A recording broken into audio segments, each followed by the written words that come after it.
અનંત કલ્યાણને કરનારા વાત્સલ્ય વરસાવનારા તારક તીર્થંકર શ્રમણ ભગવાન મહાવીર મહારાજા વગેરેની આપણા ઉપર વરસી રહેલી અપરંપાર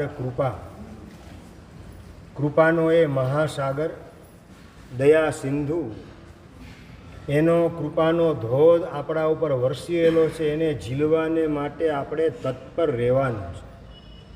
અનંત પ્રકારની કૃપા અનંતા જીવો ઉપર અનંત કાળથી અરિયંત પરમાત્માઓ વરસાવી રહેલા છે. બસ માત્ર આપણે આપણા ઉપાદાન રૂપી તપેલાને વિકસિત કરવાની જરૂરત છે અને પ્રભુની કૃપાને અભિમુખ થવાની આપણે જરૂરત છે. વરસાદ ગમે એટલો ધોધમાર વરસતો હોય પણ તપેલું ઊંધું મૂકેલું હોય તો 1 ઇંચ પણ વરસાદનો લાભ મળી શકે નહીં. અને ચત્તું તપેલું હોય પણ કાણું હોય, મૂલચંદભાઈ તપેલું મોટું છે પણ કાણું છે. કાણું સમજી ગયા ને? અહંકાર એ કાણું છે. ભગવાનની કૃપા એનો સંગ્રહ અહંકાર થવા દેતો નથી. અને અજ્ઞાન એટલે કે તપેલું ઊંધું છે. હું એટલે કે શરીર, હું એટલે કે વેપારી, હું એટલે કે કરોડપતિ, આત્માનું ભાન પૂરેપૂરું ભૂલાઈ ગયેલું હોય તો તપેલું ઊંધું છે. અને આઈ એમ સમથિંગ અને આઈ એમ એવરીથિંગ તો તપેલાની અંદર કાણું પડેલું છે, અહંકારનું કાણું. કૃપા વરસે પણ અંદર ટકે નહીં, ઝીલી શકે પણ એને ટકાવી શકે નહીં, કારણ કે અંદરમાં અહંકાર એનું કાણું પડેલું છે. અને એ અહંકાર એનું જો આપણને વેલ્ડિંગ કરતા આવડે તો ઓટોમેટિક કૃપાને ઝીલવાની આપણી પાત્રતા ડેવલપ થતી જાય. અહંકાર હતો ઇન્દ્રભૂતિ ગૌતમ પાસે, પણ વેલ્ડિંગ કરાવી નાખ્યું, અહંકારનું કાણું બુરાવી નાખ્યું કે આમની સામે ટકવાની મારી કોઈ તાકાત નથી, આ જગદીશના અવતારને જીતવાની મારી કોઈ હેસિયત નથી. અંતરથી સ્વીકાર કરી અને સમર્પિત થઈ ગયા, અહંકારનું કાણું બુરાવી નાખ્યું, વેલ્ડિંગ કરાવી દીધું. તપેલાની અંદર કાણું નાનકડું હોય, આખા તપેલાની તાકાત તોડી નાખે. તપેલાનો સૌથી વીક પોઈન્ટ કયો? કાણું. કાણું એનો વીક પોઈન્ટ. નંબર 2, વેલ્ડિંગ કરાવ્યા પછી એ તપેલાનો સૌથી મજબૂત ભાગ એ જ કાણાવાળો ભાગ કે જ્યાં વેલ્ડિંગ થઈ ગયું. સમજાય છે? અહંકાર એના ઉપર વેલ્ડિંગ, અહંકારના કાણા ઉપર સમર્પણનું વેલ્ડિંગ ઇન્દ્રભૂતિ ગૌતમે કરાવી દીધું. સૌથી મજબૂત પાર્ટ એમનો સમર્પણનો થઈ ગયો. 50,000 કેવલ જ્ઞાનીના ગુરુ પદે બિરાજમાન થયા પછી પણ લેશ માત્ર ઈચ્છા પણ ઊભી કરવાની નહીં, પોતાની ઈચ્છાથી કોઈ કામ કરવાના વિકલ્પ એ પણ અંદર જગાડવાના નહીં. પ્રભુની કૃપાથી મળેલા 1 નહીં, 2 નહીં, 3 નહીં, 4 જ્ઞાન, મતિ શ્રુત અવધિ ને મનપર્ય જ્ઞાન, એ 4 જ્ઞાનના ધણી બનવા છતાં એ જ્ઞાનનો આંશિક પણ ઉપયોગ કરવાનો. આપણી પાસે થોડું જ્ઞાન હોય ને હરિલાલભાઈ, થોડું જ્ઞાન હોય તો બીજા બધાને આજુબાજુના થોડો ખ્યાલ આવવો જોઈએ કે હું કંઈક જાણું છું, મારી પાસે તમારા કરતાં વધારે જાણકારી છે. એ ડાયરેક્ટ ઇનડાયરેક્ટ કોઈકને કોઈક પ્રકારે એ આપણી જાણકારી, આપણી હોશિયારી એનું પ્રદર્શન કર્યા વિના રહે નહીં. આ ઘણા બોલતા હોય, સાહેબ દેરાસરમાં જઈએ ને આમ દેવચંદ્ર મહારાજ અને આનંદગંજી મહારાજ એની 24 સિવાય બીજા કોઈ હવે સ્તવન અમને બોલવા નથી ભાવતા. કિરણભાઈ સમજાઈ ગયું ને? અહંકારનું અલગ અલગ પ્રકારે આ પ્રદર્શન છે. દેવચંદ્ર મહારાજની 24 અને આનંદગંજી મહારાજની 24, એટલે આપણે એના અર્થ કેટલા આવડે છે, એના પદાર્થોને આત્મસાત કરવાનું કામ કેટલું કરેલું છે.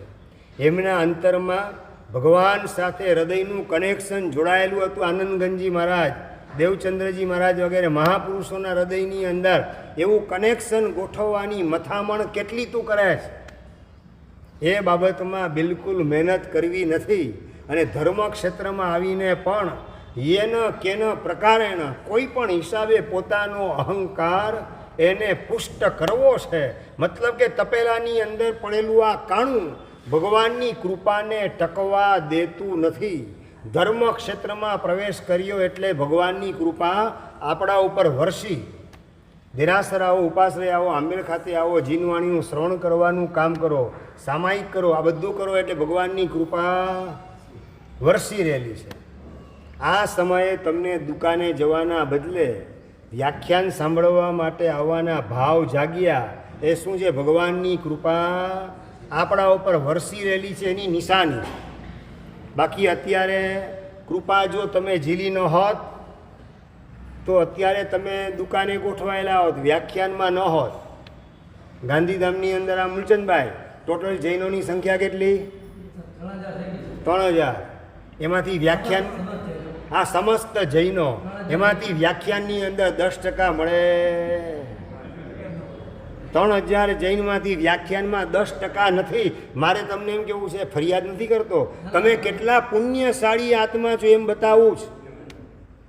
ભગવાનની કૃપા આખા ગાંધીધામમાં ઝીલવા માટેની પાત્રતા જેની અંદર પ્રગટ થયેલી હોય એવા ઉત્તમ જીવોની યાદીમાં જે 10% પણ સંખ્યા નથી, એમાં નંબર તમારો લાગી ગયેલો છે વડીલાલભાઈ. બરાબર. હવે આ કૃપાને અંદરમાં ઝીલ્યા પછી અહંકારનું કાણું એ કૃપા રસ ઢોળવામાં નિમિત્ત બની ન જાય એની આપણે પૂરેપૂરી જાગૃતિ રાખવાની છે. આઈ એમ નથિંગ અને ગોડ ઇઝ એવરીથિંગ અને guru is something. I am nothing. સમજાઈ ગઈ વાડીલાલભાઈ? ગોડ ઇઝ એવરીથિંગ અને ગુરુ ઇઝ સમથિંગ. મારા કરતાં કંઈક જાણે છે, પ્રભુની નજીક છે. એ ગુરુ ઇઝ સમથિંગ અને આઈ એમ નથિંગ. હું કાંઈ નથી.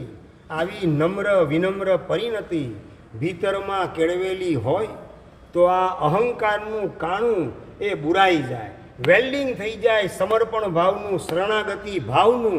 તો ઝીલેલી કૃપા અંદરમાં ટકે. બાકી એ ટકવાના બદલે ક્યાં પાછલા બારણેથી અહંકારના કાણા દ્વારા નીકળી જાય એની આપણને કોઈ ગતાગમ પડે નહીં. એટલે અનંત પ્રકારે પ્રભુની કૃપા વરસી રહેલી છે. બસ મારે એને અનંત પ્રકારે ઝીલવાને સન્મુખ થવું છે, અનંત પ્રકારે ઝીલવા માટે સક્ષમ થવું છે, અનંત પ્રકારે ઝીલવા માટેનો સમ્યક પુરુષાર્થ કરવો છે. બસ આવા પ્રકારનો પરિણામ ભીતરમાં જાગૃત થાય તો પ્રભુની કૃપા ઝીલી અને મોક્ષ માર્ગે ઝડપથી આપણે આગળ વધતા જઈએ. આપણે જે કંઈ પણ કરીએ છીએ એમાં સફળતા મળે છે એ શેના આધારે? તમે આંબેલનું પચખાણ કર્યું અને હેમ ખેમ આંબેલનું પચખાણ પરિપૂર્ણ થયું એ શેના આધારે?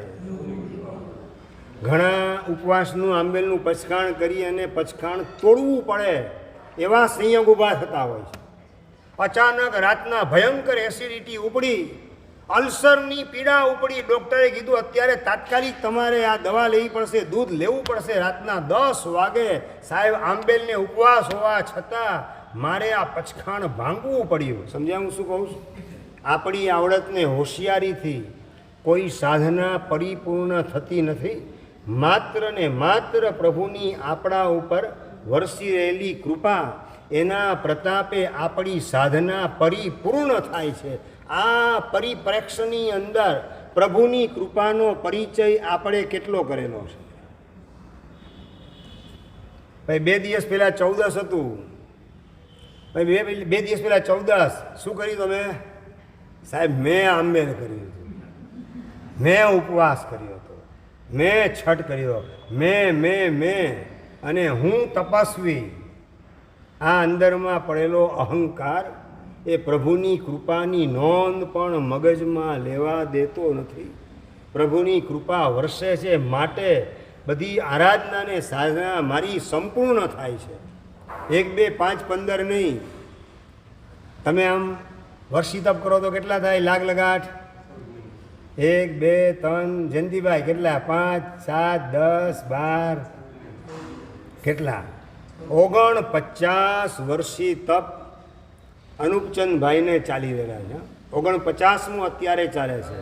અને એમાં પણ છેલ્લા 11 વર્ષી તપ છઠના પારણે છઠના માધ્યમથી થાય. આપણે સાધના શરૂ કરીએ પણ સાધના પરિપૂર્ણ કરાવવાનું કામ પ્રભુની કૃપા કરે છે. બસ આવો એક કૃતજ્ઞ ભાવ, અહોભાવને બહુમાન ભાવ પ્રભુ પ્રત્યે આપણા અંદરમાં પ્રગટ કરવાની જરૂરત છે. વાહ પ્રભુ વાહ, આપની અપરંપાર કૃપા, જેના કારણે 49 વર્ષી તપ એની અખંડ આરાધના પરિપૂર્ણ કરવાનું સૌભાગ્ય પ્રાપ્ત થયું. 53 સળંગ વર્ષી તપની સાધના પૂજ્ય અચલ ગચ્છાધિપતિ ગુણોદય સાગર સુરીશ્વરજી મહારાજ એમણે સળંગ 53 વર્ષી તપ એની સાધના કરી, અખંડ સાધના. આ સાધના અખંડપણે ચલાવવાનું સામર્થ્ય આત્મામાં પ્રભુની કૃપાથી પ્રગટ થાય અને સાધના પરિપૂર્ણ થાય, સફળ થાય એ પણ માત્ર પ્રભુની કૃપાનું ફળ છે. આવા પ્રકારનો એક અંતરનો એકરાર આવતો જાય. આ રીતે પ્રભુની કૃપાનો વિચાર આપણે કરતા શીખીએ, ક્યાંય આપણને અહંકાર નડી શકે નહીં. કેટલા નંબરની કૃપાની વાત કરીએ અત્યારે? 7મા નંબરની કૃપા. 6 કૃપાની વાત પૂરી થઈ ગઈ. પહેલા નંબરની કૃપા બતાવી હતી, પ્રભુ આપણી વાત સાંભળે છે. બીજા નંબરમાં અંદર પ્રાર્થનાના શબ્દોની અંદર સચ્ચાઈનો રણકાર હોય, શ્રદ્ધાના પ્રાણ પૂરેલા હોય, પ્રમાણિકતા હોય તો પ્રભુ આપણી પ્રાર્થનાનો તત્કાલ સ્વીકાર કરે છે. દ્રષ્ટાંત સાથે આપણે વિચારી ગયા છે. ત્રીજા નંબરની અંદર સૂતા પછી આવતો ભવ આવી જાય તેવી પૂરી શક્યતા હોવા છતાં આવતો ભવ આવવાના બદલે આવતીકાલ રોજે રોજ ઉગે છે આપણા માટે. એ પ્રભુની આપણા ઉપર વરસી રહેલી ત્રીજા નંબરની કૃપા છે. ચોથા નંબરની અંદર રાતે સૂતા પછી બધું બગડી જાય, ગોડાઉનમાં આગ લાગી જાય, દુકાન લૂંટાઈ જાય ને મકાન ધરતીકંપમાં દટાઈ જાય, એવી બધી પૂરેપૂરી શક્યતા હોવા છતાં કશું બગડતું નથી. એ મારા ઉપર વરસી રહેલી પ્રભુની ચોથા નંબરની કૃપા છે. 5મા નંબરની અંદર આ સૂતા પછીની 2 વાત કૃપામાં, ઉઠ્યા પછી 2 વાત કરેલી. ઉઠ્યા પછી હાર્ટ એટેક આવે એવી શક્યતા હોવા છતાં હાર્ટનું પમ્પિંગ રેગ્યુલર ચાલુ છે, બ્લડ સર્ક્યુલેશન ચાલુ છે, ડાયજેસ્ટ સિસ્ટમ વ્યવસ્થિત કામ કરી રહેલી છે, કિડની ફંક્શન બરાબર વર્ક કરી રહેલ છે. આ બધું પ્રભુની કૃપાનું ફળ છે. આ રીતે 5મા નંબરની કૃપા એનું આપણે વેદન કરવાનું છે, અંદરમાં અહેસાસ કરવાનો છે, કેવી અપરંપાર પ્રભુની કૃપા, અજોડ કૃપા મારા ઉપર વરસી રહેલી છે, જેના કારણે ખુલ્લી આંખે બધું બગડવાની શક્યતા હોવા છતાં કશું બગડતું નથી. 6ઠ્ઠા નંબરની અંદર વાત કરી હતી કે ખુલ્લી આંખે અનેક પ્રકારના મહારોગો ચારે બાજુ ફેલાયેલા છે. કોકના ઉપર હાર્ટ એટેક, ક્યાંક બ્રેઇન એટેક, પેરાલિસિસનો એટેક, ક્યાંક કિડની ફેલ, ક્યાંક કોકને કોરોના લાગુ પડી ગયો. આવું કંઈક ને કંઈક જોવા મળે. અત્યારે પાછા નવા 100થી વધારે કેસ અમદાવાદમાં કોરોનાના આવી ગયા છે. આપણો પહેલી લહેરમાં કે બીજી લહેરમાં નંબર લાગ્યો નહીં. આ ત્રીજી લહેરમાં પણ આપણે દૂર રહેલા છીએ. આપણી આવડતને હોશિયારી કે પ્રભુની કૃપાનું આ રિઝલ્ટ. થેલેસેમિયા મને લાગુ નથી પડ્યો, એ પ્રભુની કૃપા કે મારી આવડતને, મારી હોશિયારી, મારી ચતુરાઈ. ભાઈ આપણો પુરુષાર્થ એમાં કામ શું કરે અશ્વિનભાઈ? 0.1% આપણો પુરુષાર્થ જન્મથી આપણને થેલેસેમિયા લાગુ ન પડ્યો, જન્મની સાથે હાર્ટની અંદર વાલમાં કાણું ન પડ્યું, એમાં આપણી આવડતને હોશિયારી પારસ મળજે. વાલમાં કાણું ન પડવા દેવી એમાં આપણી તાકાત રાજુભાઈ કઈ કામ કરે?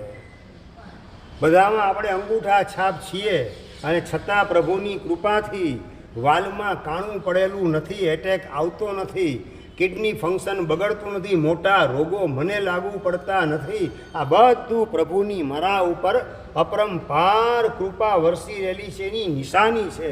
6ઠ્ઠા નંબરની કૃપા.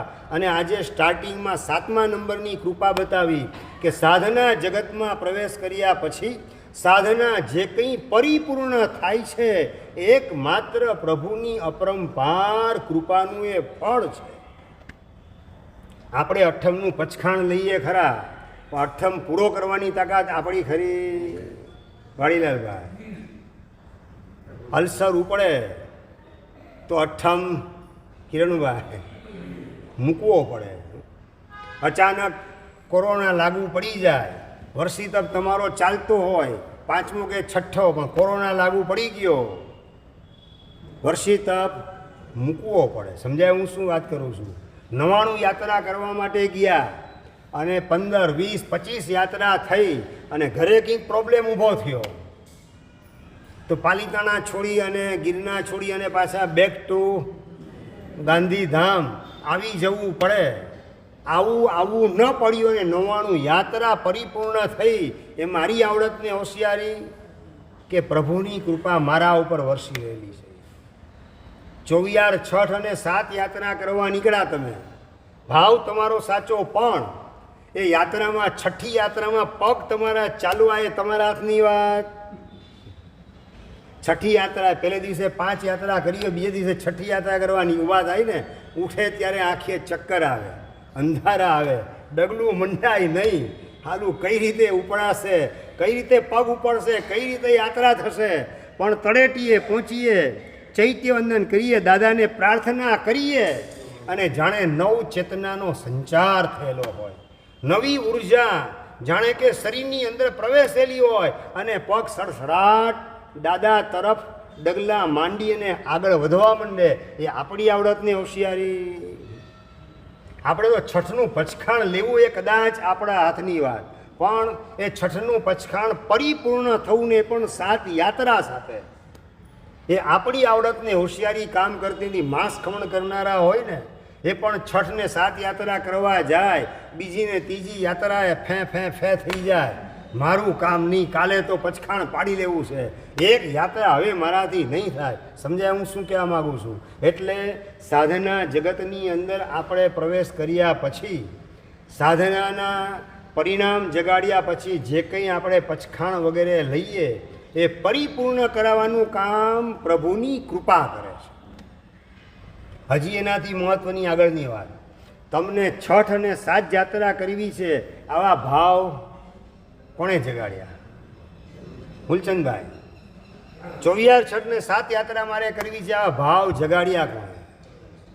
મારે ઉપદાન કરવા છે, 99 યાત્રા કરવી છે, આવા ભાવ કોણે જગાડ્યા? ઉપમિતિ ભવ પ્રપંચા કથા ગ્રંથની અંદર સિદ્ધર્ષિ ગણી મહારાજ વાત કરેલા છે. એકોપી શુભ વિચાર ભગવદ અનુગ્રહાદ એવ જાયતે. એકોપી શુભ વિચાર, એક પણ સારો વિચાર, ભગવદ અનુગ્રહાદ એવ, ભગવાનના અનુગ્રહ થકી જ ઉત્પન્ન થાય છે. આપણી આવડતને હોશિયારીથી નહીં, આપણી ચતુરાઈ એમાં કામ કરતી નથી. આપણી ચતુરાઈ તો બીજા ભાઈથી પૈસા કઈ રીતે પડાવવા, એના કનિષ્ઠ વિચાર, એના કનિષ્ઠ વિચાર આપણા મનમાં જાગે, એ આપણી રિયાલિટી છે. આત્મકલ્યાણના ભાવ જે કોઈ ભીતરમાં જાગે છે એ માત્ર પ્રભુની કૃપાનું ઉત્તમ ફળ છે. આવું હું નહીં, સિદ્ધર્ષિ ગણી મહારાજ ઉપમિતિ ભવ પ્રપંચા કથા ગ્રંથની અંદર કરેલા છે. પહેલાં જ પ્રસ્તાવની અંદર, પીઠિકાની અંદર પ્રારંભમાં વાત કરેલા છે. બસ આ સિદ્ધર્ષિ ગણી મહારાજ જેવા તાર્કિક શિરોમણી મહાપુરુષ એ પણ ભગવાનને જોતા, ભગવાનની કૃપાને વિચારતા અંદરમાંથી અહંકારના બખ્તર ઉતારી અને અન્યથા શરણમ નાસ્તિ ત્વમેવ શરણમ મમ, બસ પ્રભુ આપ જ મારું શરણ છો, આપ સિવાય આ જગતમાં મારો બીજો કોઈ આધાર નથી. મોક્ષે જવાના ભાવ મારા ભીતરમાં જાગ્યા, દીક્ષાના પરિણામ જાગ્યા, આત્મકલ્યાણના ભાવ જાગ્યા, એ પણ પ્રભુ એકમાત્ર આપની કૃપાનું પરિણામ છે. અને આગળ લખે છે નિરૂપચરિત વચનમ એતત. નિરૂપચરિત એટલે ઔપચારિક વાત નથી અશ્વિનભાઈ, ઉપચાર વગરની વાસ્તવિક વાત છે. આ તમારું તળાવ કેવું ગામની વાત છે, દરિયા જેવડું મોટું છે, એ શું છે? એ ઉપચાર છે. તળાવમાં દરિયાનો ઉપચાર કરી દીધો, એવા ઉપચારની વાત નથી. નિરૂપચરિત વચનમ એતત, ઉપચાર વગરની વાસ્તવિક આ વાત છે કે એક પણ સારો વિચાર ભીતરમાં જાગે છે એ પ્રભુની જ કૃપાનું એ ઉમદા ફળ છે, પ્રભુના જ અનુગ્રહનું એ રિઝલ્ટ છે. આ રીતે આપણે એકરાર કરી અને સારો વિચાર જ્યારે પણ આવે, સાચું બોલો અશ્વિનભાઈ, આવતીકાલે કોઈ કીધું આવતીકાલે આઠમ છે, આઠમ એકાશનું કરશું આપણે, આઠમ એમણે કીધું ને એકાશનું કરશું, આ ભાવ જાગ્યા એ સારી વાત, પણ એ જ વખતે થેન્ક્સ એ લોટ, ભગવાન ધન્યવાદ આપે એકાશનાના મને ભાવ જગાડ્યા. આ રીતે ભગવાનની કૃપાને યાદ કરી કૃતજ્ઞ ભાવ ભગવાન સુધી પહોંચાડેલો હોય એવું આપણને યાદ કેટલું આવે છે. આજે આઠમ છે, 14 છે, એવું શ્રાવિકા યાદ કરાવે, દીકરો યાદ કરાવે, ગુરુ મહારાજ કે બીજા કોઈ યાદ કરાવે તમને, અને ભાવ જાગે આંબેલના એકાશનાના ઉપવાસના, પણ આ ભાવ જાગ્યા એ પ્રભુની કૃપાનું ફળ છે. એ બદલ પ્રભુને લાખ લાખ ધન્યવાદ. આ રીતે કૃતજ્ઞ ભાવ, અહોભાવ ને ધન્યવાદની લાગણી ભગવાન પ્રત્યે આપણે પહોંચાડેલી હોય એવું યાદ આપણને કેટલું આવે. તમે તો શું આવીને કહો, મેં ઉપધાનની માળ કરી લીધી, મેં 24 છઠ ને 7 યાત્રા કરી લીધી, સાહેબ મારે 3 ઉપધાન થઈ ગયા, સાહેબ છડી પાલિત સંઘની અંદર 5 વખત હું જઈ આવ્યો. આ બધું શું આવે છે? આમાં ભગવાનનો અનુગ્રહ આવે છે કે પોતાની જાતને જ હાઇલાઇટ કરવાની વાત આવે છે? સંદીપભાઈ શું આવે શું આની અંદર? મેં 6 ને 7 યાત્રા કરી, 5 વાર કરી, 3 ઉપદાન કરી લીધા, છરી પાલિત સંઘની અંદર સાહેબ 5 વાર જઈ આવ્યો. આ બધી વાત ગુરુમાનની પાસે હોંશે કરતા હો તમે. એ વખતે આ ભગવાનની કૃપાથી આ બધી આરાધના કરવાના ભાવ જાગ્યા, એવા પ્રકારનો પરિણામ ભીતરમાં વર્તે કે મેં આ કર્યો કરતા ભાવ અંદરમાં ઘૂંટાતો હોય. શું બિચારા હું ન કહું, હું તો બિચારા તમને કહું ને તો શ્રાવકને શ્રાવિકાની આસાધનાનું પાપ મને લાગે. તમને બિચારા મારે કેવી રીતે કહેવાય? મહાપુણ્યશાળી છો, માટે તો પ્રભુના શાસનમાં પ્રવેશ કરેલો. બસ હવે માત્ર મોઢું સંસાર તરફ છે, ભગવાન તરફ ગોઠવવાની જરૂર છે. આપણી આવડત, આપણી હોશિયારી, આપણો કરતા ભાવ એમાંથી ખસેડી અને ભગવાન તરફ આપણા મોઢાને ગોઠવીએ. બસ પ્રભુ આપની જે કંઈ હું છું એ આપની કૃપાથી છું. અહીંયા સુધી પહોંચ્યો એ પ્રભુ તારી કૃપા છે. સ્તવનમાં બોલો છો ભક્તિ ગીતમાં, અહીં લગી પહોંચ્યો પ્રભુ તારી કૃપા, જીન શાસન પામ્યો પ્રભુ તારી કૃપા. બોલો છો ખરા, પણ અંદર વેદન કેટલું? પ્રશ્ન આટલો છે. આપણે બોલીએ છીએ કોક વતી ઉછીના શબ્દો, પણ આપણા ભાવ એની અંદર કેટલા ગોઠવાય છે. પ્રભુ આપની કૃપા થકી જ અહીંયા સુધી પહોંચ્યો અને ઉપમિતિ ભવ પ્રપંચમાં કીધું છે એ મુજબ મારા અંતરમાં આપના દર્શનનો ભાવ જાગ્યો, આપની પૂજાનો ભાવ જાગ્યો, નવકારસી આંબેલ એકાશનાનો ભાવ જાગ્યો, 24નો ભાવ જાગ્યો, સામાયિક કરવાનો ભાવ જાગ્યો, નવકારવાળી ગણવાનો ભાવ જાગ્યો, વ્યાખ્યાનમાં આવવાનો ભાવ જાગ્યો. આ બધા સદવિચાર જે મારા ભીતરમાં જાગે છે પ્રભુ એકમાત્ર આપની જ કૃપાનું એ પરિણામ છે. એ બદલ આપને લાખ લાખ ધન્યવાદ. અને આપની કૃપાને ઝીલવાની પાત્રતા એને હું વધારવાનો પુરુષાર્થ દરેક ભવમાં કરતો જાઉં. કૃતજ્ઞ ભાવ દ્વારા, નમો ભાવ દ્વારા, બહુમાન ભાવ દ્વારા ને શરણાગતિ દ્વારા, સમર્પણ ભાવ દ્વારા આવું કમિટમેન્ટ દેરાસરમાં જઈ અને પરમાત્માને આપણે કેટલી વાર આપેલું છે ભાઈ? કેટલી વાર આ કમિટમેન્ટ આપીએ છીએ? આપણે આપણી જાતને સાવ ભૂસી નાખવાની છે, ઓગાળી નાખવાની છે. I am nothing, God is everything. બસ મારા પ્રભુએ મારા માટે સર્વસ્વ છે. બીજા માટે શું છે મને ખબર નથી, પણ મારા માટે કોઈ સર્વસ્વ હોય તો પ્રભુ છે, પરમાત્મા છે. એમની કૃપાથી જ સારો વિચાર જાગે. એ 7મા નંબરની કૃપા અને 8મા નંબરની અંદર સારા વિચારને અમલમાં મૂકવાનું સત્વ અને એને પરિપૂર્ણ કરવાનું સૌભાગ્ય એ પણ એકમાત્ર પ્રભુની કૃપાનું અણમોલ મીઠું ફળ છે. આવા પ્રકારનો એકરાર આપણું અંતર કરતું જાય તો અહો ભાવથી અરિયંતના ચરણોમાં આપણું અંતર ઝૂક્યા વિના રહીને હૈયું પ્રભુને સમર્પિત થવા માટે થનગનાટ કરવા માંડે. ઓહો, એમની કૃપાથી આ સારો વિચાર જાગ્યો અને સાધના પરિપૂર્ણ, અઠ્ઠમ પણ એમણે પરિપૂર્ણ કરાવ્યો. ઉપધાની માળ પહેરવાનું સૌભાગ્ય એમની કૃપા થકી પ્રાપ્ત થયું. 24 છઠ અને 7 યાત્રા કરવાના ભાવ એ પણ એમણે જગાડ્યા અને નંબર 2 છઠ ને 7 યાત્રા પરિપૂર્ણ પણ એમણે જ કરાવી. વાહ પ્રભુ, વાહ, થેન્ક્સ એ લોટ. ધન્યવાદની લાગણી વારંવાર ભગવાનને પહોંચાડે રાખવું અને જેટલો અહોભાવ, બહુમાન ભાવ, કૃતજ્ઞ ભાવ ઉછાળતા જઈએ તેમ તેમ મોક્ષ માર્ગ ડાયજેસ્ટ કરવાની આપણી પાત્રતા વિકાસ પામતી જાય. મોક્ષ માર્ગ ભીતરમાં ખુલતો જાય, મોક્ષ માર્ગ ભીતરમાં ખીલતો જાય અને આપણો આત્મા પણ સદગુણના ઉદ્યાનની અંદર ખીલી ઉઠે. એવું સૌભાગ્ય આ જ ભવમાં આપણે અનુભવવું હોય તો સમર્પણ ભાવ એ સરળમાં સરળ રસ્તો છે. ભગવાનની કૃપાનો સ્વીકાર કરતાં કરતાં, કૃતજ્ઞ ભાવ વ્યક્ત કરતાં કરતાં જેટલો સમર્પણ ભાવને શરણાગતિનો ભાવ પ્રગટ કરીએ તો બસ પ્રભુ, આંબેલ આપની કૃપાથી વ્યવસ્થિત થયું. ગઈકાલે આંબેલ 14ના કર્યા પછી પૂનમના ભગવાનના દર્શન કરવા આવો ત્યારે માહિરભાઈ યાદ આવે, આપની કૃપાથી આંબેલના ભાવ જાગ્યા, આપની કૃપાથી આંબેલ સરસ થયું, આપની કૃપાથી આંબેલમાં પણ પ્રતિક્રમણ ઊભા કરી શક્યો. પ્રભુ, લાખ લાખ ધન્યવાદ. ધન્યવાદ કેટલા આપો નહીં? દેરાસરમાં ધન્યવાદ આપવા આવો કે ફરિયાદ કરવા માટે? પ્રકાશભાઈ, શેના માટે? 10 વર્ષથી ભગવાન તારી પૂજા કરું છું ને પેમેન્ટનું ઠેકાણું કેમ પડતું નથી? આ હસવાની વાત નથી. આપણે કેવી મૂર્ખામી કરીએ છીએ એ આપણી જાત પ્રત્યે અંદરથી રડવું આવવું જોઈએ કે ત્રણ જગતના નાથ, એના અપરંપાર ઉપકાર મારા ઉપર. આ કેના જેવું છે ખબર છે? અબજો રૂપિયાની, અબજો ડોલરનો, 500 અબજ ડોલરનો ચેક આપનાર વ્યક્તિ અને નંબર 2 રસ્તા ઉપર રેકડી પાસે ભજીયા ખાતા દેખાય અને તમને ઓફર ન કરે ને તમે કહો ભજીયાની ઓફર મને કેમ ના કરી?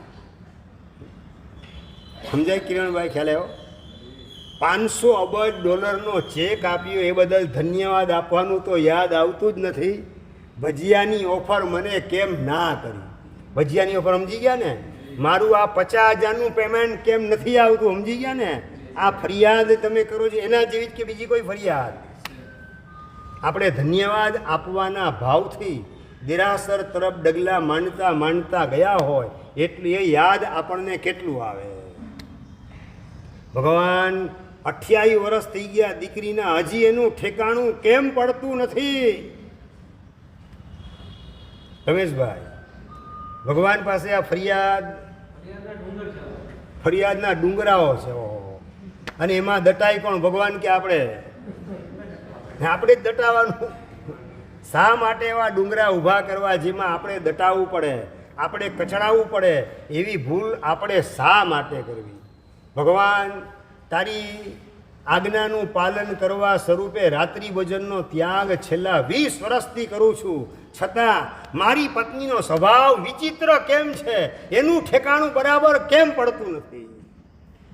હાચલો, દેરાસરમાં જાઓ એ દીકરાનું ઠેકાણું, દીકરીનું ઠેકાણું, ઘરવાળીનું ઠેકાણું, બિઝનેસનું ઠેકાણું, પેમેન્ટનું ઠેકાણું, આ બધું ઠેકાણું પાડવું જ કે મારું પોતાનું ઠેકાણું પાડવું? શું યાદ શું આવે પારસભાઈ? મારું ઠેકાણું પાડવા દેરાસર જાઉં છું, આવા ભાવથી ભગવાન પાસે જાઓ કે દીકરીનું ને દીકરાનું ને પેમેન્ટનું ઠેકાણું કેમ નથી પડતું એની ફરિયાદ કરવા માટે જાઓ. ફરિયાદનું સ્તર પણ શું? ફરિયાદ તો ચંપાલાલજી, અમારા ગૌતમ સ્વામી પણ ભગવાન પાસે ફરિયાદ કરતા હતા કે ભગવાન, આ 1500 તાપસને કેવલ જ્ઞાન મળી ગયું, મને ક્યારે મળશે? ગૌતમ સ્વામી પણ ફરિયાદ કરતા હતા, પણ સ્તર ફરિયાદનું કયું હતું?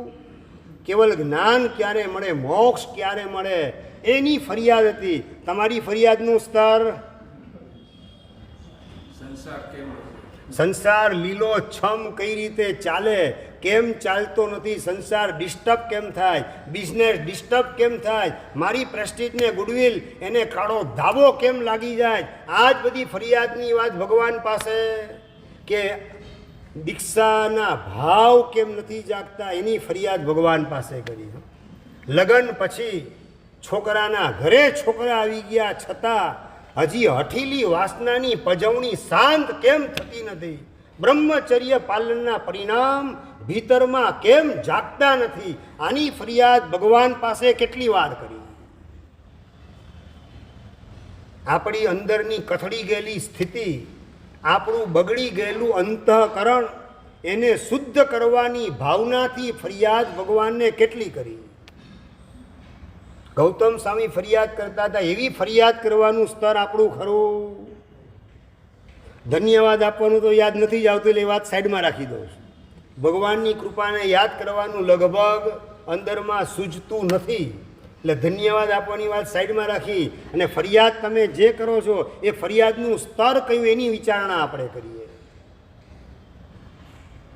ભાઈ ફરિયાદના સ્તરની અંદર વર્ધમાન તપની 25 ઓળી થઈ ગઈ, 30 ઓળી થઈ ગઈ, છતાં પણ છેલ્લા ઓળીના દિવસો ચાલતા હોય, 2-4 દિવસ બાકી હોય ત્યારે પારણાના વિચાર મને કેમ સતાવે છે, એ વખતે મીઠાઈના ફ્રૂટના ફરસાણના વિચાર મારા ઉપર કેમ સવાર થઈ જાય, એવી ફરિયાદ ભગવાનને કેટલી વાર કરી. 25 વર્ષથી રોજ સામાયિક નિયમિત કરું છું, છતાં સમતાનો છાંટો મારામાં કેમ આવતો નથી, દીકરા દીકરીને પત્ની પ્રત્યેની મમતા કેમ દૂર થતી નથી, અને પાપના ઉદયમાં વિષમતાથી કેમ હું ઘેરાઈ જાઉં છું, આની ફરિયાદ ભગવાન પાસે કેટલી વાર. ભાઈ સામાયિક કરવા છતાં સમતા નથી આવતી, મમતા ને વિષમતા છૂટતી નથી. પ્રભુ આવું મારી સાથે કેમ થાય છે, ક્યાં ગરબડ હું કરું છું, પ્રભુ આપ મને સમજાવો, સુજાડો અને મારી જાતને સુધારો. આ પ્રકારની વાત ભગવાનની પાસે ક્યારે કરી. ફરિયાદના સ્તરમાં આત્મા કેન્દ્ર સ્થાને ગોઠવાયેલો હોય કે સંસાર કેન્દ્ર સ્થાનમાં ગોઠવાયેલો. પુણ્યોદયની કચાશ છે એની ફરિયાદ, કે સદગુણનો વિકાસ નથી સાધી શક્યો એની ફરિયાદ. ફરિયાદ કઈ પ્રકાશભાઈ? પુણ્યોદયની કચાશ ખટકે કે સદગુણનો વિકાસ નથી સાધી શક્યો એ ખટકે છે. ચંપાલાલજી, ભગવાન પાસે ફરિયાદ કરીએ તો ફરિયાદનું સ્તર પણ આપણું કયું? ગૌતમ સ્વામી ફરિયાદ કરતા હતા, એ સ્તર આપણું ક્યારે ઊભું કરશું, એની પણ વેદના ભીતરમાં કેટલી.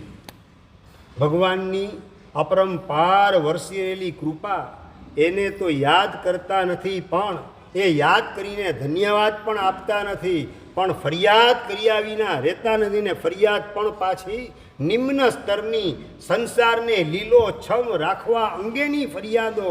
આ પ્રકારનું આપણું વલણ શાસનને પામીને પણ જો આ જ વલણ તગડું બનાવશું તો આપણું ઠેકાણું પડશે કઈ જગ્યાએ? મૂલચંદજી, હોસ્પિટલમાં જઈને જે માણસ માંદો પડે હાજો ક્યાં થાય? હોસ્પિટલમાં જઈને માંદો પડે, કોકની સાતા પૂછવા ગયો હોય અને માંદો પડે, એ હાજો ક્યાં થાય? અરે ઘરે માંદો પડેલો હોય ને તો હોસ્પિટલમાં હાજો થાય. ત્યાં માંદો પડે તેનું ઠેકાણું ન પડે, જોખમી કેસ કહેવાય. શાસનની બહાર રહેલા હરિભદ્ર બ્રાહ્મણ ને ઇન્દ્રભૂતિ ગૌતમ એ બધાનું ઠેકાણું શાસનમાં આવ્યા, ઠેકાણું પડી ગયું. અને શાસનમાં આવીને આપણે આપણી બાજીને બગાડવાનું કામ કર્યું, તો હવે સુધારવાનું કામ કઈ જગ્યાએ કરશું? ગંભીરતાથી આપણી જાતને આ પ્રશ્ન કેટલી વાર પૂછેલો છે બે? કેટલી વાર શાસનમાં આવ્યા પછી જે સાવ નિમ્ન કક્ષાએ હતા, અહંકારના પૂતળા કહેવાય, હરિભદ્ર સુરી, હરિભદ્ર બ્રાહ્મણ, આમ બહાર નીકળે ને તો પેટ ઉપર સોનાનો પટ્ટો બાંધેલો હોય.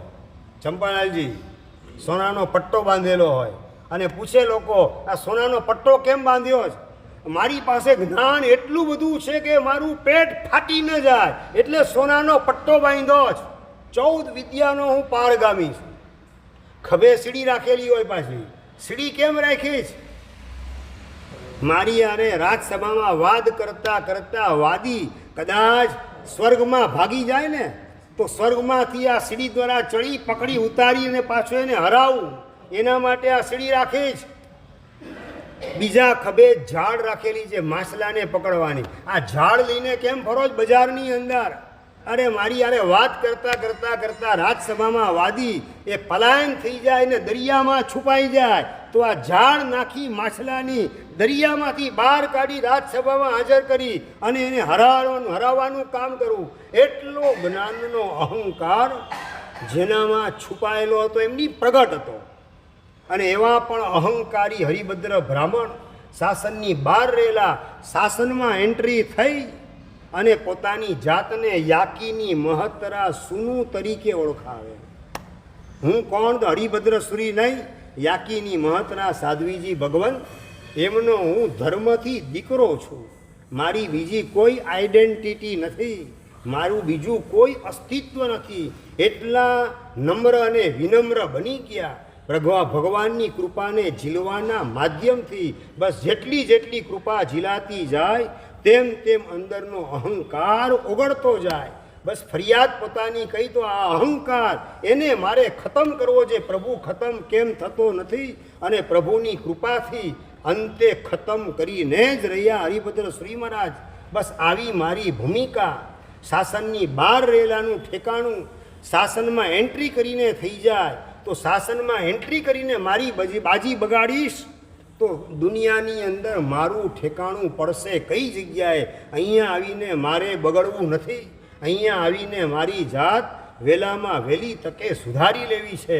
અને પ્રભુની કૃપાને યાદ કરી અહોભાવને ધન્યવાદ એની લાગણી ભગવાન પ્રત્યે પહોંચાડ્યા વિના રહેવું નથી.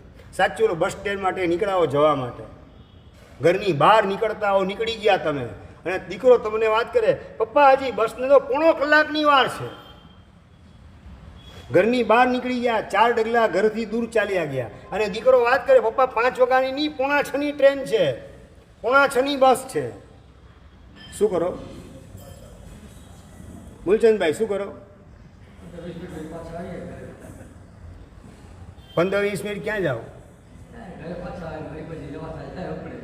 એ વખતે યાદ જો નીકળી જ ગયો તો, ઘરેથી ગયો તો બહારગામ જવા માટે, સાંસારિક કામ, વ્યવહારિક કામ, જેના માટે તમે નીકળ્યા હોય એ તમારો વિષય.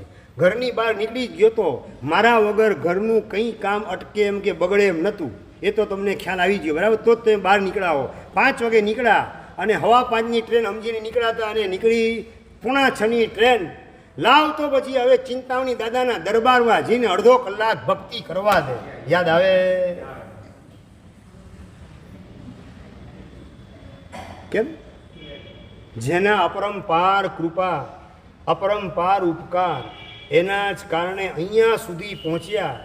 એને ફુરસતના સમયમાં પણ ભજવાનું યાદ ન આવે કે મોબાઈલ યાદ આવે?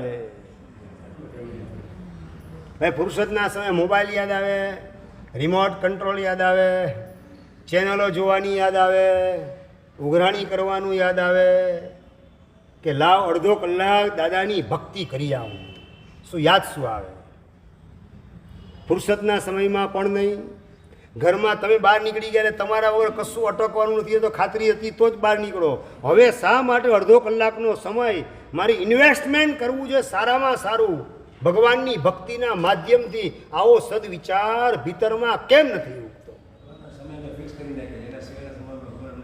બસ, તો ભગવાન પણ તમારા માટે ફિક્સ કરી નાખે કે આટલા ઉપકારથી વધારે ઉપકાર, કેવલ જ્ઞાનનો ઉપકાર મારે નથી કરવો, દીક્ષાનો ઉપકાર મારે નથી કરવો, ગ્રંથિ ભેદ કરાવીને સ્વાનુભૂતિ કરાવવાનો, ચોથા ગુણસ્થાનકની સ્પર્શના કરવાનો મારે ઉપકાર નથી કરવો. મેં ફિક્સ કરી નાખ્યો છે. શું રિઝલ્ટ શું થશે આપણું? તમને જો ફિક્સ કરતા આવડે તો સામા પક્ષ નથી આવડતું ફિક્સ કરતા.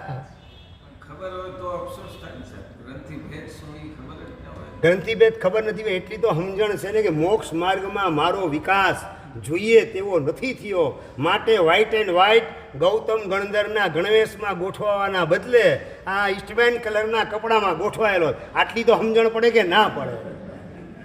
ગ્રંથિભેદ ભલે સમજણ ન પડે, ચોથું ગુંડાણું ભલે સમજણ ન પડે, સ્વાનુભૂતિની ભલે સમજણ ન પડે, આટલી તો સમજણ પડે કે ના પડે? અમને જોયા પછી વિચાર ના આવે એમના જેવો હું કેમ ના બન્યો? એટલા અંશમાં મારામાં કંઈક કચાશ છે, આટલું તો એકરાર થાય કે ન થાય?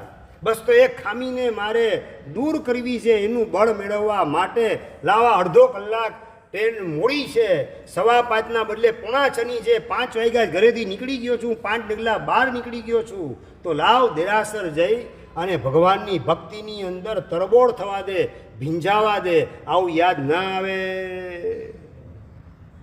વલસાડની અંદર ધાર્મિક પ્રસંગે પ્રોસેશન નીકળવાનું, વરઘોડો નીકળવાનો હતો અને પૂજ્યપાદ અધ્યાત્મ યોગી કલાપૂર્ણ સુરીશ્વરજી મહારાજા વલસાડની અંદર એ પ્રસંગે ઉપસ્થિત હતા. અને વરઘોડાને નીકળવા માટે કોઈક છોકરા બોલાવવા માટે, સાહેબ પધારો, એમને એમ આવી ગયા ઉપર વંદન કરવા માટે. સાહેબ તો તરત નીચે ઉતરા. એ સંઘનો વરઘોડો નીકળે તરત જ નીચે પ્રભુજી રથમાં બિરાજમાન થઈને આપણે ઉપાસીમાં ક્યાં બેસા રહેવાનું હોય, તરત નીચે ઉતરા અને સંઘના ટ્રસ્ટી વાત કરે, સાહેબ કોણ આપને લાવ્યો? આ છોકરાઓ લાવ્યા. અરે ભાન નથી, હજી 15 મિનિટની વાર છે, કેમ લે? ભાઈ તમે એને ખખડાવવામાં ખીજાવવામાં એ સારી ભાવ નથી લાવે. કંઈ વાંધો નહીં, 15 મિનિટ પછી ને હવે નીચે ઉતરી ગયા છે, ઉપાશ્રીની બહાર નીકળી ગયા. લાવો દેરાસર દર્શન કરી આવે, ભગવાનની ભક્તિ કરી આવીએ. પાછા બેક ટુ પેવેલિયન નહીં, ચાલો ઉપાસની મારી જગ્યાએ ગોઠવાઈ જાઓ, આવું પાણી વાપરી લઉં, એવા કોઈ વિકલ્પ કરવાના બદલે નીચે ઉતરી જ ગયા છે તો ચાલો દેરાસરમાં દાદાના દર્શન કરી આવીએ, ભક્તિ કરી આવીએ. 5 કલાકની વાર છે, 5 કલાક ભગવાનની ભક્તિમાં જોડાઈ જઈએ. એને તમે ઠપકો ના આપો ભાગશાળી, એ તો હોંશે હોંશે પ્રેમથી બોલાવ્યા. મારા નિમિત્તે કોકને ઠપકો ન મળે, આવા પ્રકારની પણ જાગૃતિ આપણી પાસે કેટલી મળે? ફૂલચંદભાઈ, આ મહાપુરુષ એની જે બોલાવી બહુ હેલી છે, પણ એના જીવનની અંદર જે ચીજ ગોઠવાયેલી છે એ ચીજને આપણા જીવનમાં ગોઠવવી બહુ અઘરી અને કપરી વાત છે.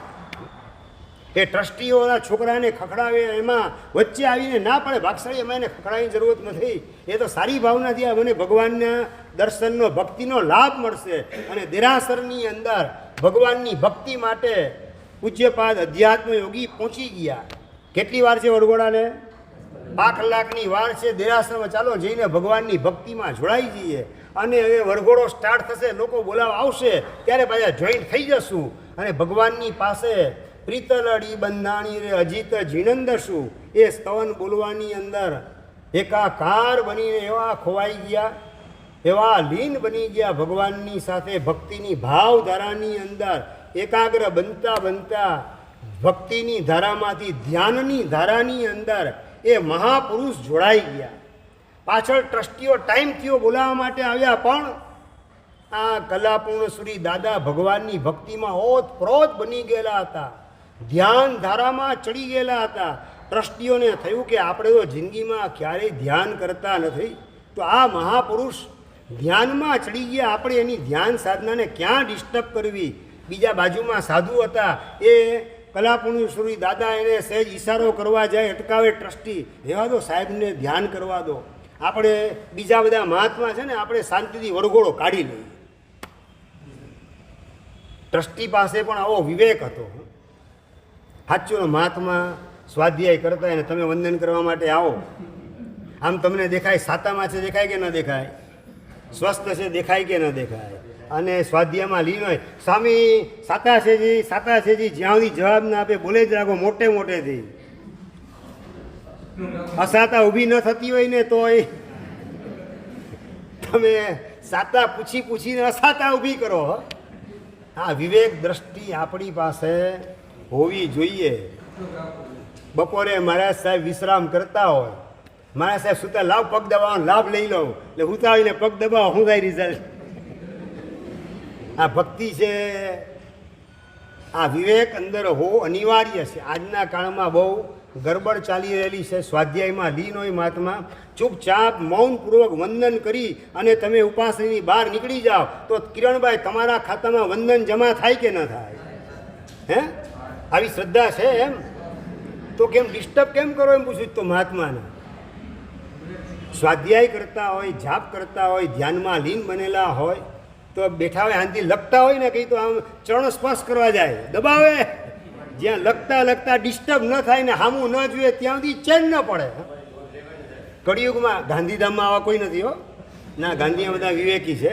આવો ક્યાંક ક્યાંક અનુભવ અમને આવો થતો હોય એ અનુભવ શેર કરવાનું કામ કરું તમારી પાસે, કે જેના કારણે ભવિષ્યમાં તમારા જીવનમાં આવું ક્યાંય ઘૂસી ન જાય. મહાત્મા લખતા હોય તો પગ દબાવી અરે લખવાની ધારા એ તૂટે એમાં આપણે નિમિત્ત થવું નથી. દૂરથી વંદન કરી ચૂપચાપ આપણે નીકળી જઈએ તો પણ ગુરુ વંદન આપણા ખાતામાં ધર્મની બેંકમાં જમા થયા વિના રહેવાનું નથી. આવી વિવેક દ્રષ્ટિ રાખવી અનિવાર્ય છે. અધ્યાત્મ યોગી કલાપૂર્ણ સુરી દાદા ભગવાનની ભક્તિ કરતાં કરતાં ભક્તિની ધારામાં ચડી ગયા અને ભક્તિની ધારામાંથી ધ્યાન ધારામાં ચડી ગયા. ટ્રસ્ટી વિવેકી હતા. બીજા મહાત્માને કહે તમે અહીંયા એક મહાત્મા બેસો, બીજા મહાત્માને કહે છે ચાલો તમે વરઘોડાની અંદર.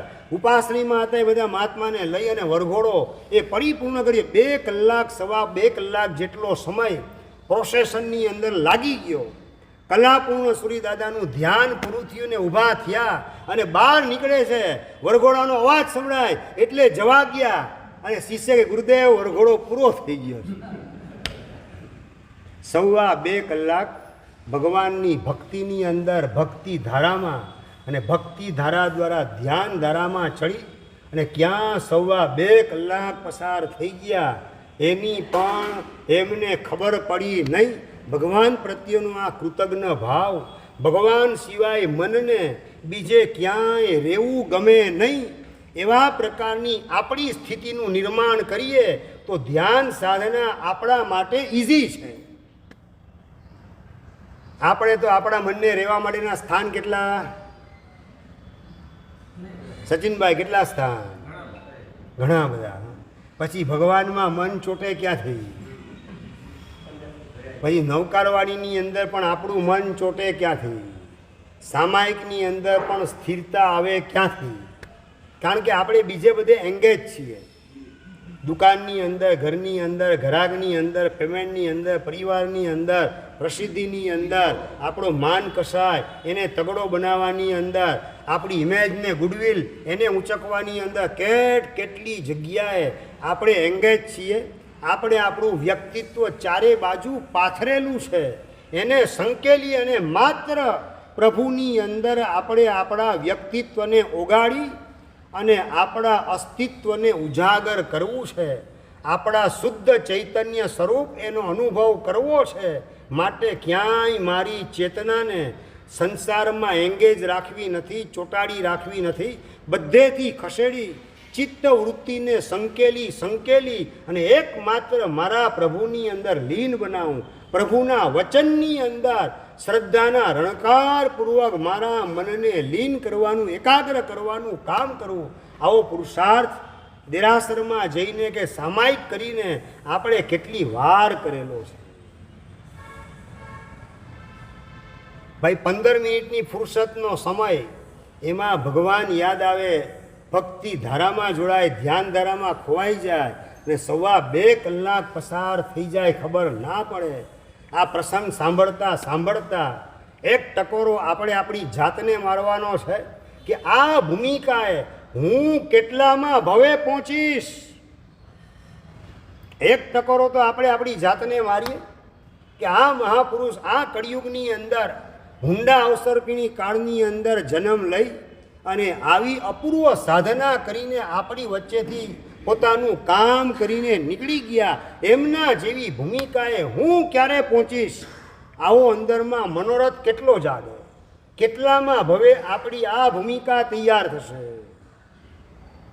ફળીલાલભાઈ ભાઈ, કેટલામાં ભવે આ ભૂમિકા? આજ ભવે લાગે છે? આજ ભવે? તમે તો સામાયિક કરવા બેઠા હો તો પણ કેટલા વિચાર દુનિયા આખીના મગજ ઉપર સવાર થઈ જાય. નૌકારવાળી હાથમાં આવતાની સાથે જ આખો સંસાર તમારા મગજ ઉપર સવાર થતાં વાર લાગે નહીં. કેટલી જગ્યાએ આપણે આપણી ચિત્તવૃત્તિ એને એંગેજ રાખેલી છે, જોડેલી છે, બાંધી રાખેલી છે. અને બધા તોફાન સામાયિક કરીએ, નૌકારવાળી ગણીએ, ધ્યાન કરવા બેસીએ, ચિંતન કરવા બેસીએ, સ્વાધ્યાય કરવા બેસીએ અને એ વખતે બધું આપણા મગજ ઉપર સવાર થવા માંડે. આપણે આને આપણી સાધનાને વેર વિખેર બનાવ્યા વિના રહે નહીં તો આમાં આપણા આત્માનો વિકાસ સધાશે કઈ રીતે? ખાલી ધન્યવાદની લાગણી પણ ભગવાનને પહોંચાડે રાખીએ. બસ પ્રભુ જે કંઈ સારા વિચાર આવે છે તારી કૃપા, 7મા નંબરની તારી મારા ઉપરની અપરંપાર કૃપા છે કે તારા દર્શનના ભાવ, વ્યાખ્યાન સાંભળવાના ભાવ, સામાયિક કરવાના ભાવ, પ્રતિક્રમણના ભાવ, ચોવિયારના ભાવ, આંબે લેકાસણાના ભાવ જાગે. પ્રભુ તારી મારા ઉપરની અપરંપાર કૃપા અને સાધના પરિપૂર્ણ થાય છે એ પણ માત્ર પ્રભુ તારી કૃપાનું ફળ છે. આ બદલ ધન્યવાદ ભગવાનને પહોંચાડી અને એ કૃપાનું વેદન ભીંજાતા હૃદય કરીએ કે મારી કોઈ ઓકાત નથી, મારી કોઈ લાયકાત નથી ને છતાં પણ આટલી બધી પ્રભુ મારા ઉપર કૃપા વરસાવી રહેલા છે.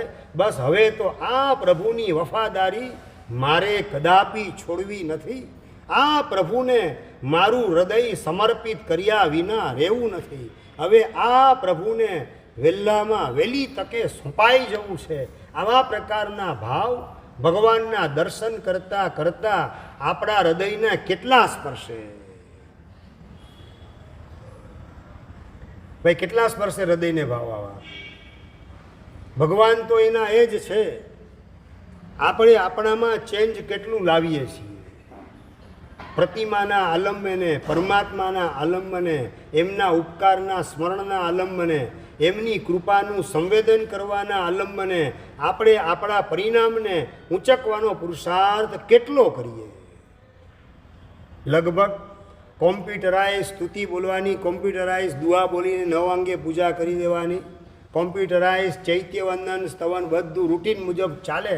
એની અંદર હૃદય ભીનું ભીનું થતું હોય, હૃદય ભગવાનને સોંપાતું હોય અને હૃદયની અંદર નવી ચેતના, નવી ઉર્જાનો સંચાર થતો હોય અને સાધના માર્ગે ડગલા માંડવાનો જોશ અને જુસ્સો અપૂર્વ પ્રકારે અંદરમાં પ્રગટ થતો હોય, એવી ભૂમિકા લઈ અને દેરાસરમાંથી આપણે બહાર નીકળેલા હોઈએ એવું યાદ કેટલું આવે?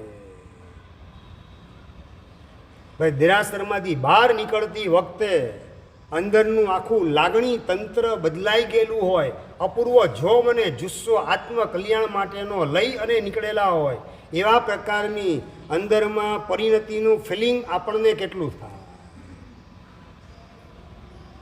$1,00,000નો માલ 12 પૈસાની અંદર વેચાતો નથી ને આ પ્રશ્ન આપણે આપણી જાતને કરવાનો છે. $1,00,000 કરતાં પણ વધારે કિંમતી માલ એટલે પરમાત્માના દર્શન, ભગવાનના વંદન, ભગવાનના પૂજન, સત્કાર, સન્માન. આ બધા ઊંચામાં ઊંચા યોગો અનંત કાળે મળે એવા પ્રકારના યોગો ઉપાધ્યાય મહારાજ વાત કરી રહેલા છે વિમલનાથ ભગવાનના સ્તવનની અંદર. ભવ અનંતમાં દર્શન દીઠું, પ્રભુ અનંત કાળે તારું દર્શન મને પ્રાપ્ત થયેલું છે. ભગવાનના દર્શન કરતાં કરતાં અનંત કાળે દર્શન મળ્યું. આ ઉદ્ગાર ભીતરમાંથી નીકળે. અશ્વિનભાઈ તમે શું બોલો? હું તો રોજે રોજ દર્શન કરું, હું અનંત કાળે.